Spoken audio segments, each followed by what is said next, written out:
Francis.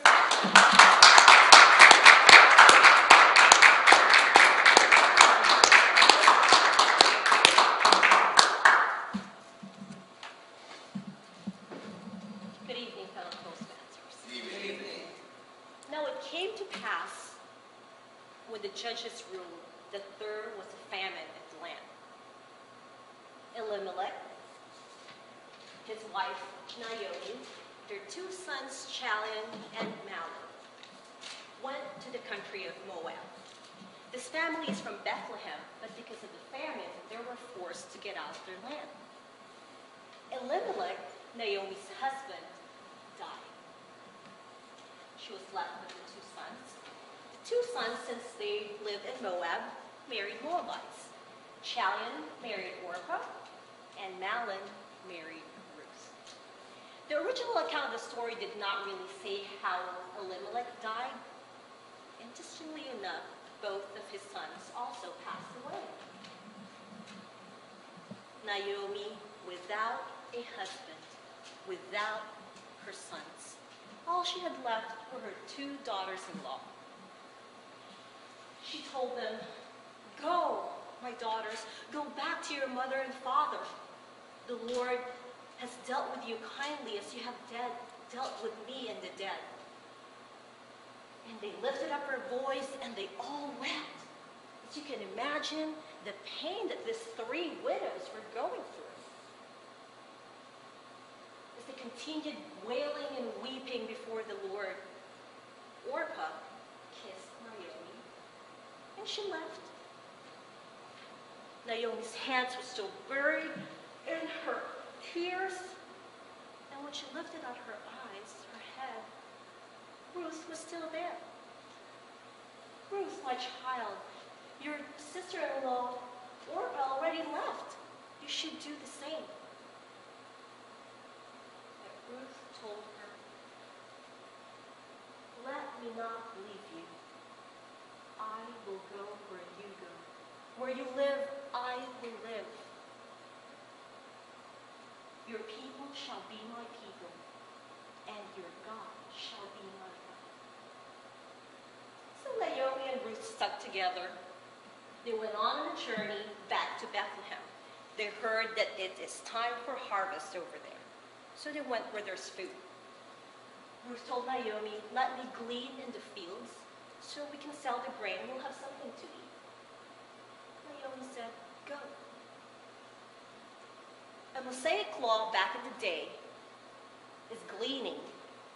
It's to allow the poor, the needy, the widows to follow after the reapers to get the grains or the ears of corn that fall off from the harvest. Mind you, this is the law. And sure enough, Naomi and Ruth fell into this category: the poor, the widow, the needy. Ruth came one morning to the field and gracefully picked up the ears of corn with her long cloak and the sun beaming on her face. And the man named Boaz saw her. Who is this lady?" he asked. The servant said to Boaz, "That's Ruth. She's the Moabite that came with Naomi." As Ruth's eyes met Boaz's, she said, "I pray that you let me glean after the reapers in your field." Boaz said, "Do not glean in any other field than mine, Ruth. I will make sure you are safe here. I will tell the young man to leave you alone. When you get thirsty, drink from my vessels." Ruth gently bowed her head and told Boaz, "Why have I found grace in your sight? You don't even know me. I'm a stranger in this land. I am a Moabite, you know." Boaz said, "Ruth, I have been made aware of all the sacrifices you have made. All the things that you've done to your mother-in-law. You left your own mother and father to be with her. Lord will grant you favor, in whose wings you have come to trust. And like a beautiful rose, something was blossoming between Ruth and Boaz. You can imagine the adulation between them.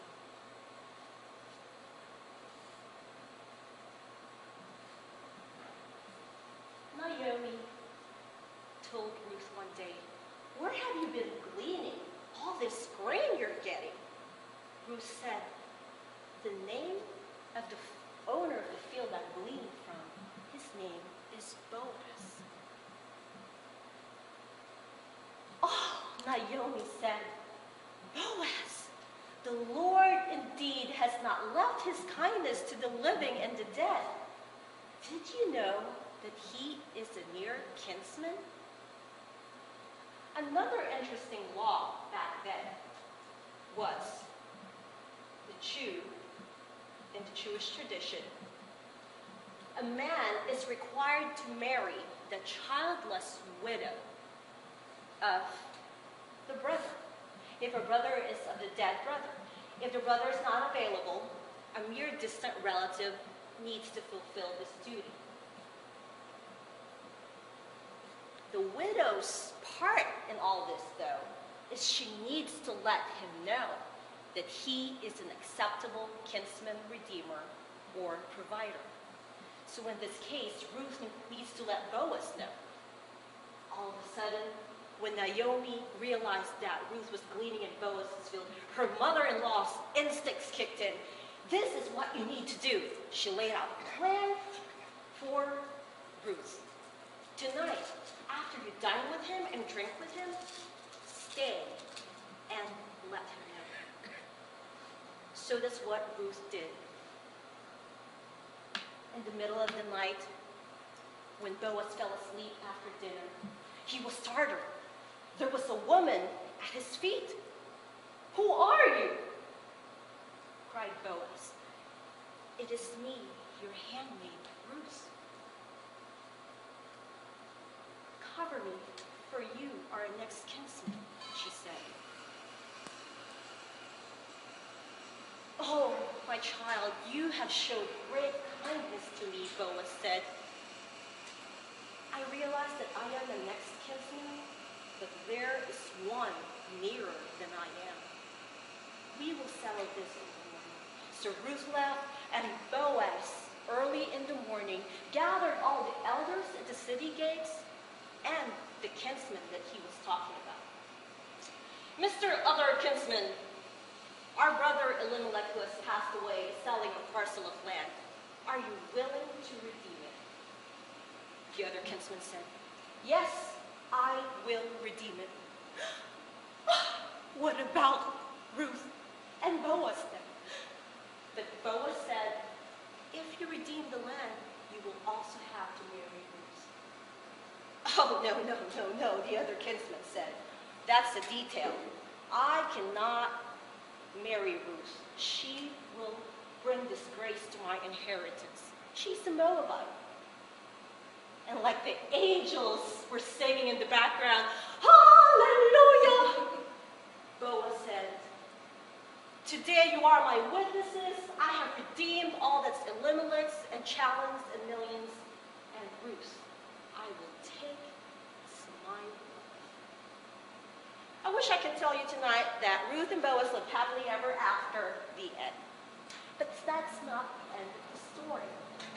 Ruth and Boaz got married, had a son named Obed. Obed begat Jesse. Jesse begat David. After David, 28 generations after, the direct lineage from David, came Jesus Christ, who came in this world, who will show the greatest demonstration of love that this mankind will ever know. Madam Toastmaster.